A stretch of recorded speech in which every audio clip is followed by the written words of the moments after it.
Google पे Bajirao Singham type कर ले, पता चल जाएगा तेरा बाप चीज क्या है।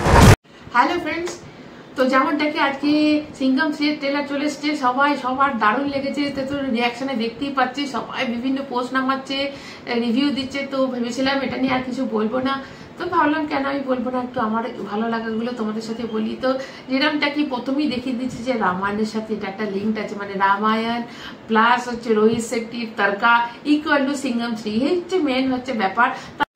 তো রোহিত শেট্টি একটা দারুণ কাজ করেছে যে রবি বাসুরকে নিয়ে নিয়েছে। রবি বাসুর হচ্ছে কেজিএফ এ বিজিএম যে দিয়েছিল, এখানে সে মিউজিক ডিরেক্টর, এখানে বিজিএমও দিয়েছে। তো বিজিএমটা তো ফাটাফাটি, তেমন এখানকার বিএফএক্স মানে কোনোটার থেকে কম নয় বস। আর রবি একটা কথা বলেছে যে আমি এমন বিজিএম দিয়ে, নিজেই বলেছে আমি এমন বিজিএম দিই যাতে সিট পর্যন্ত কাঁপে, হলে সিট কাঁপে। তা তোমাদের তো হলে গিয়ে সিনেমাটা দেখতে হবে, নাহলে এখানে একদম মজা লাগবে না। এবং প্রত্যেকটা ক্যারেক্টার মানে অজয় দেবগনকে বলো রামের সাথে একটা লিঙ্ক দেখিয়ে দিয়েছে, মানে তোমাদের ভাবতে হবে না, ও দেখিয়ে দিয়েছে। এবং যেটা হচ্ছে টাইগার শ্রফ যে লক্ষ্মণ সেটা দেখিয়ে দিয়েছে, ও যে সীতা মা সেটা দেখিয়ে দিয়েছে, করিনা কাপুর সীতা, এবং রণবীর সিং যে আমাদের হনুমান, এবং লাস্টে জটায়ু, গড জটায়ু কিবার, মানে আমাদের অক্ষয় কুমার সত্যি মানে সূর্যবংশীর ওই স্টাইল। আর সূর্যবংশীর যেখানে শেষ হয়েছিল ওই জ্যাকি শ্রফের, তো জ্যাকি শ্রফের ও বলছে যে এবার নেক্সট ওখান থেকে, মানে ওইটা মনে হয় না আর পাকিস্তানের কিছু দেখা কিনা আমি বলতে পারবো না, হয়তো দেখাতে পারে, তবে এটা তো শ্রীলঙ্কাতে গিয়ে হবে, কেননা লঙ্কাতে নিয়ে গেছিল, তো এখানেও শ্রীলঙ্কায় দেখাবে, মানে যেরকম রামায়ণ হয়েছে। তো রামায়ণ তো বিশাল বড়, সেরকমই সিংঘমও বিশালই বড় হবে। গল্প তো তোমাদের মনে হচ্ছে যে এইটা একটা শর্ট ফিল্ম বা 4 মিনিট 43 সেকেন্ডে গোটাটা দেখে দিচ্ছে, তা একদমই তো গোটাটা না।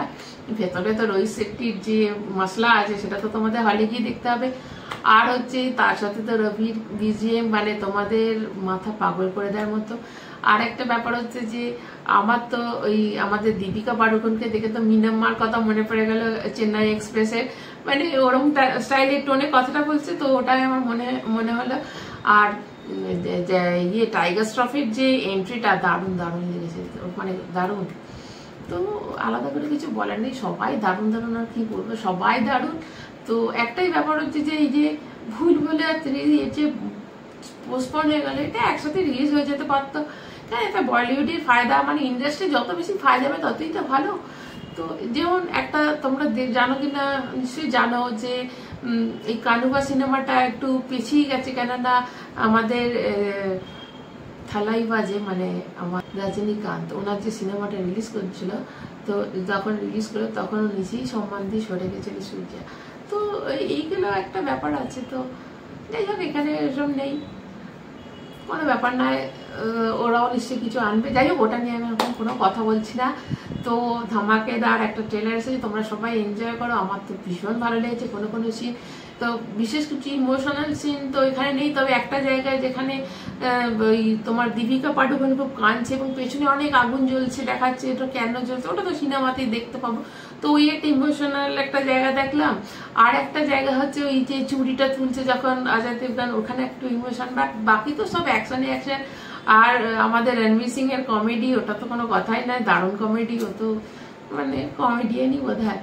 যাই হোক, আর অর্জুন কাপুরকে দারুণ লেগেছে। আমি ভাবি সিনেমাতে আরো যেন ওর অ্যাকশন দেখা যায়, মানে ওকে যে বিভৎসভাবে দেখিয়েছে, মানে ওটা চাই আরো দেখাতে, মানে এটা ওরা একটা লাইফে যেন মানে কামব্যাক সিনেমা হয়। অনেক হারিয়ে গেছিল রোহিত শেট্টি, কিছু ভেবেছে ওকে আবার নিয়েছে, কিন্তু যতটুকু দেখলাম বেশ দারুণ লাগলো।